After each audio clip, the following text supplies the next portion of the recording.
Krishna, Krishna, Krishna, Hare Hare, Hare Rama, Rama Rama, Hare Hare, Hare Krishna, Krishna, Krishna, Hare Hare, Hare Rama, Rama Rama, Hare Hare, Hare Krishna, Krishna, Krishna, Hare Hare, Hare Rama, Rama Rama, Hare Hare, Hare Krishna, Krishna, Krishna, Hare Hare, Hare Rama, Rama Rama, Hare Hare. Hare Krishna, Krishna, Krishna, Hare Hare, Hare Rama, Rama Rama, Hare Hare.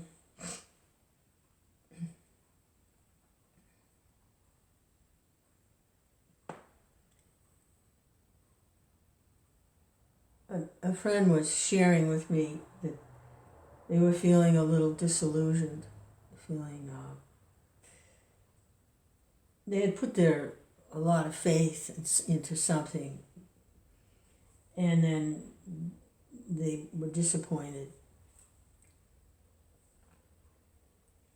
So when that's happened to me, is I put a lot of faith in something, or someone, and then it falls short, or something. It's not what I thought it was, or I'm not sure what it is, but it's not what I was expecting, like that. Then what happens is I begin to doubt my own ability to kind of judge or make good decisions. And then that makes me kind of like fearful and withdrawn, because I feel like, well, I made a mistake, and now, and I shouldn't have. I thought I was doing the right thing, and then it turned out to be something else. So you kind of lose faith in your own ability to discriminate and to. But that's all part of making more progress on the spiritual path, is to learn. Like, what is it? Failure is the pillar of success. I mean, that's how we learn sometimes, trial and error, or, that's how we learn. Or no pain, no gain.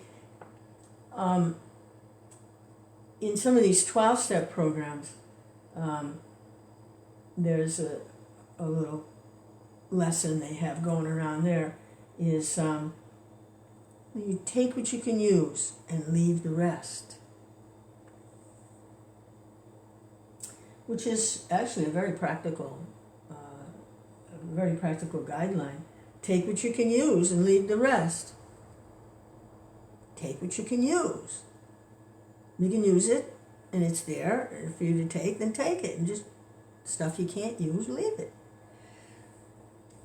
It's just common sense. In practicing bhakti yoga, Krishna conscious bhakti yoga, it's refined a little bit. That's refined is it kind of correlates with accept everything favorable for Krishna consciousness, reject everything unfavorable. Just leave it. If it's favorable, then take it and use it for developing this Krishna consciousness. Because there's only two rules on the spiritual path. Always think of Krishna, always remember Krishna, and never forget Krishna. And the way that translates into practical is to accept what's favorable, reject what's unfavorable, take what you can use, and leave the rest. Hare Krishna, Hare Krishna. It's a learning process. So I thought I could use that, and I could use some of it, but I took a lot of it that I can't use. So you learn. It's a learning process. Hare Krishna, Krishna Krishna, Hare Hare. Hare Rama, Rama Rama, Hare Hare. After that happens a few times, then you can kind of recognize what it is, and it's not so much of a shock that, well, I thought I could use that, but how much of that can I use? Or I have to leave that part alone. it's the first time it happens, or the first few times, it's kind of a shock. I can't trust my judgment. No, it's just part of learning how to maneuver on a spiritual field, in spiritual energy. Hare Krishna, Krishna Krishna, Hare Ram, Ram Ram, Hare Krishna, Krishna Krishna, Krishna. Whatever's favorable for Krishna, accept that. Whatever is unfavorable for Krishna, you leave it.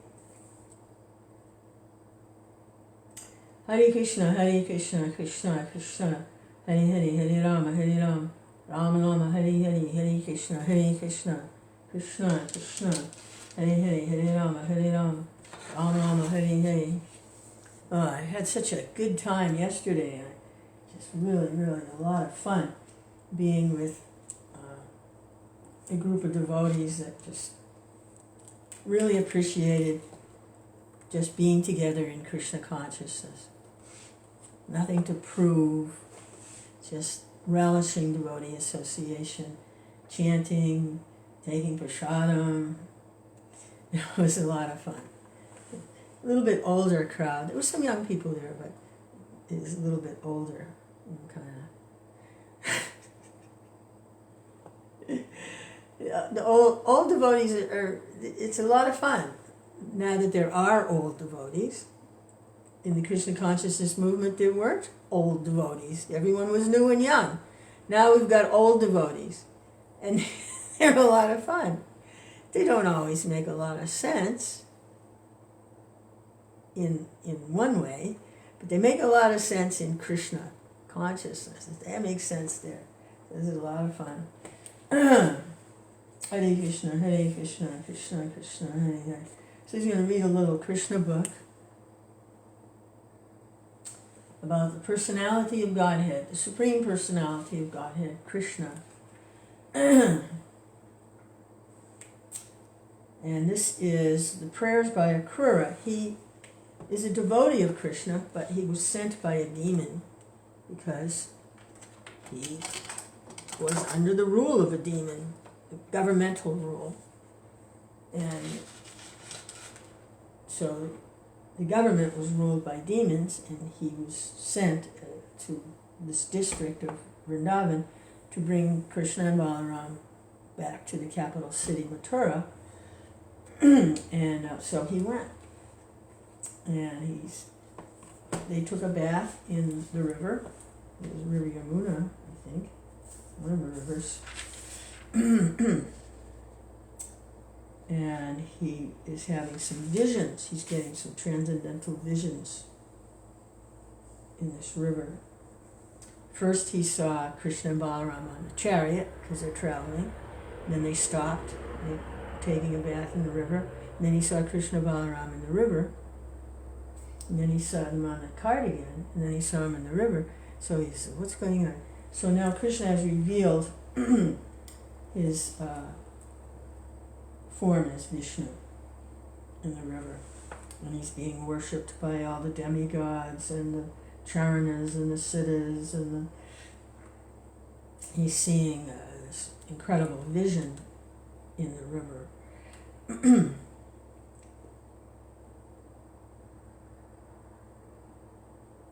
So he's offering his prayers after seeing this overwhelming vision of Narayan. Akrūra continued to pray. My dear Lord, the whole world is filled with the three material modes of nature, namely goodness, passion, and ignorance. Everyone within this material world is covered by these modes, from Lord Brahma down to the immovable plants and trees. My dear Lord, I offer my respectful obeisances unto you, because you are beyond the influence of the three modes. Except for you, everyone is being carried away by the waves of these modes. My dear Lord, fire is your mouth, the earth is your feet, the sun is your eye, the sky is your navel, and the directions are your ears. Space is your head, the demigods are your arms, the oceans and seas are your abdomen, and the winds and air are your strength and vitality. All the plants and herbs are the hair on your body. The clouds are your hair, the mountains are your bones and nails, the days and nights are the twinkling of your eyelids. Prajapati, the progenitor, is your genitals, and the rains are your semina.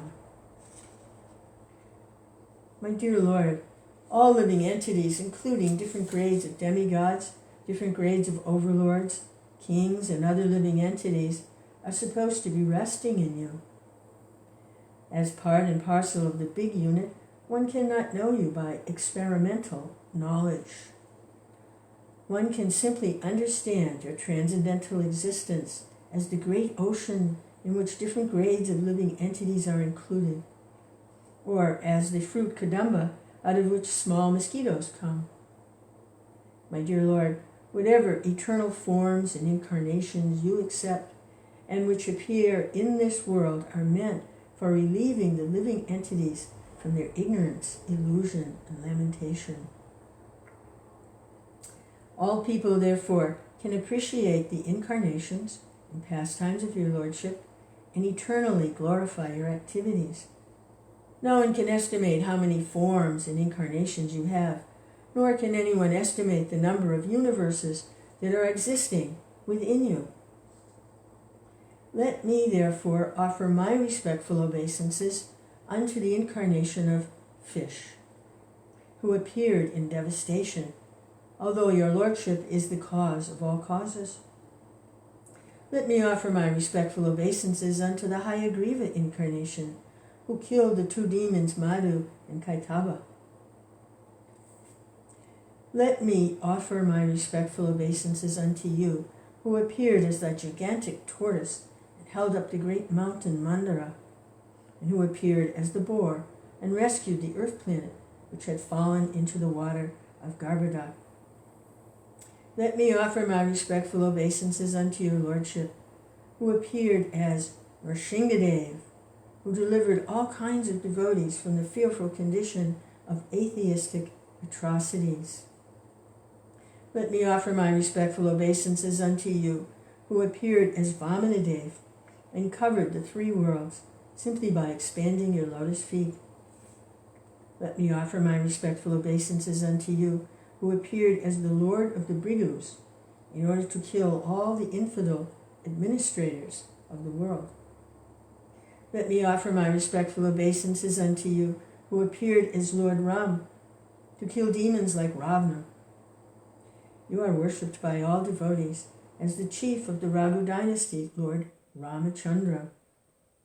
Let me offer my respectful obeisances unto you, who appeared as Lord Vasudev, Lord Shankarshan, Lord Pardumna, Lord Aniruddha. Let me offer my respectful obeisances unto you, who appeared as Lord Buddha, in order to bewilder the atheistic and demoniac. Let me offer my respectful obeisances unto you, who appeared as Kalki, in order to chastise the so-called royal order, degraded to the abominable condition of lechas, who are below the jurisdiction of Vedic regulative principles. My dear Lord, everyone within this material world is conditioned by your illusory energy, under the impression of false identification and false possession. Everyone is transmigrating from one body to another in the path of fruitive activities and their reactions.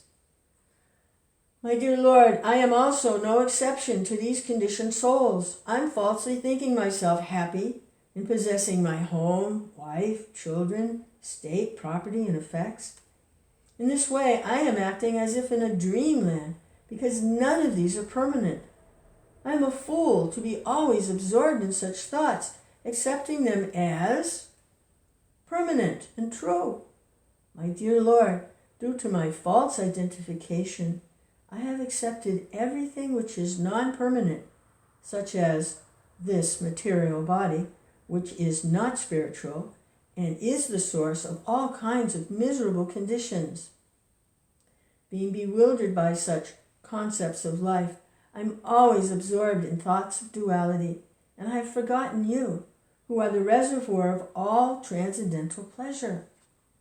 I am bereft of your transcendental association, and am just like a foolish creature who goes in search of water in the desert, leaving the water spot which is covered by water-nourished vegetables. The conditioned souls want to quench their thirst, but they do not know where to find water. They give up the spot where there is actually a reservoir of water and run into the desert where there is no water. My dear Lord, I am completely incapable of controlling my mind, which is now driven by the unbridled senses and is attracted by fruitive activities and their results. My dear Lord, your lotus feet cannot be appreciated by any person in the conditional stage of material existence. But somehow or other, I have come near your lotus feet, and I consider this to be your causeless mercy upon me. You can act in any way because you are the supreme controller. I can thus understand that when a person becomes eligible to be delivered from the path of repeated birth and death, it is only by your causeless mercy that he further progresses to become attached to your causeless devotional service. Akrūra fell down before the Lord and said, My dear Lord, your transcendental eternal form is full of knowledge. Simply by concentrating one's mind upon your form, one can understand in full knowledge everything that be, because you are the original source of all knowledge. You are the supreme powerful, possessing all kinds of energies. You are the supreme Brahman and the supreme person, supreme controller and master of material energies. I offer my respectful obeisances unto you because you are Vasudev, the resting place of all creation. You are the all-pervading supreme personality of Godhead, and you are the supreme soul residing in everyone's heart and giving direction to act. Now, my Lord, I'm completely surrendered unto you. Please give me your protection. Thus end the Bhaktivedanta purport of the 29th chapter of Krishna, Prayers by Akrūra. Krishna Chaitanya, Krishna Chaitanya. The prayers of the devotees are so beautiful because they're speaking directly to Krishna.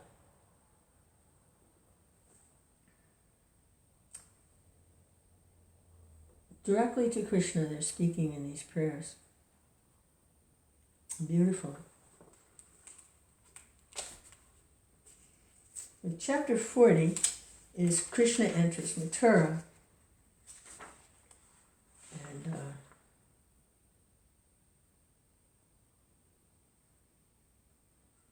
this is a picture of what Akrūra saw in the water and why he was offering his prayers. I don't know if you can see it or not, but there's Akrūra right here. And this is what, there's Krishna and Balaram seated on the chariot, but he's seeing this vision in the water. The Vishnu form of the maintainer, Narayan. He's seeing that. Krishna's revealing it to him. And he's offering his prayers.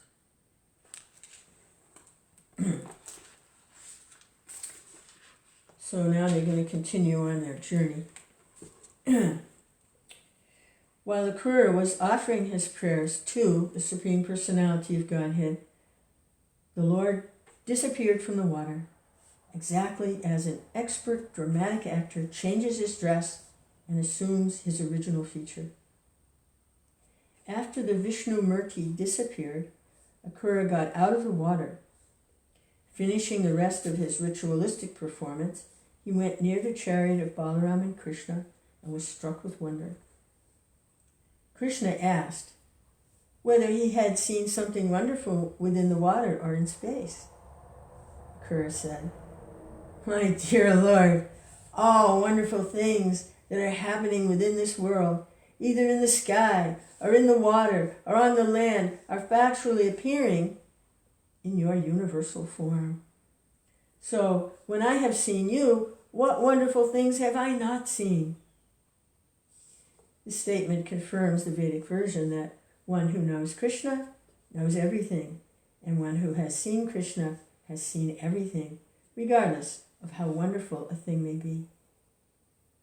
My dear Lord, Akrūra continued, there cannot be anything more wonderful than your transcendental form. When I have seen your transcendental form, what is there left to see?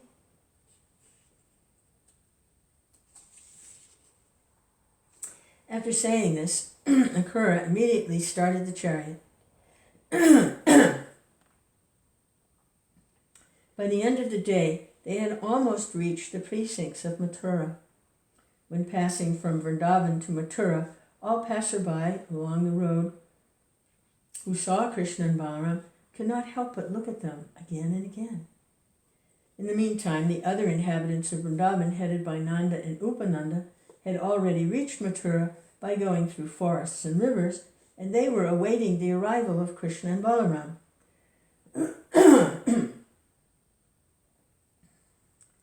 Upon reaching the entrance to Mathura, Krishna and Balaram got down from the chariot, shook hands with Akrūra. Krishna informed Akrūra, "You may go home now, because we shall enter Mathura along with our associates." Akrūra replied, "My dear Lord, I cannot go to Mathura alone, leaving you aside. I'm your surrendered servant. Please, do not try to avoid me. Please, come along with me, with your elder brother and cowherd boyfriends. Sanctify my house. My dear Lord, if you come, my home,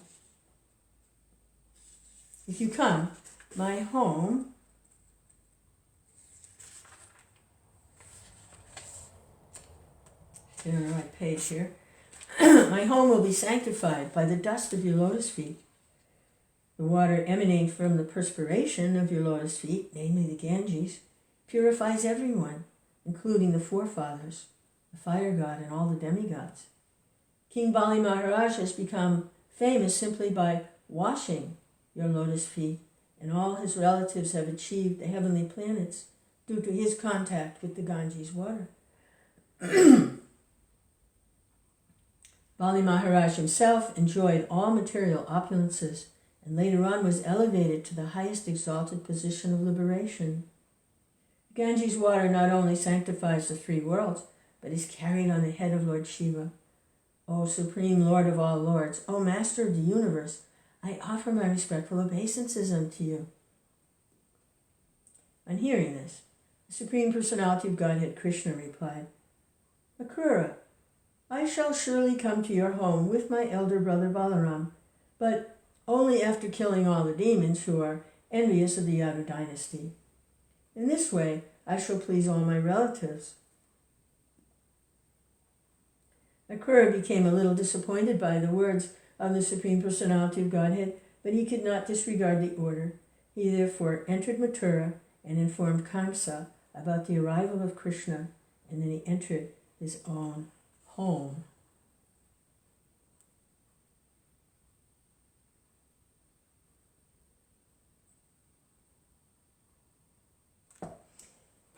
Yeah, so we'll read about what happens when Krishna enters Mathura, what the city is like, how the people receive him, getting ready for this festival. Hare Krishna, Krishna Krishna, Hare Hare. Hare Rama, Rama Rama, Hare Hare. Hare Krishna, Krishna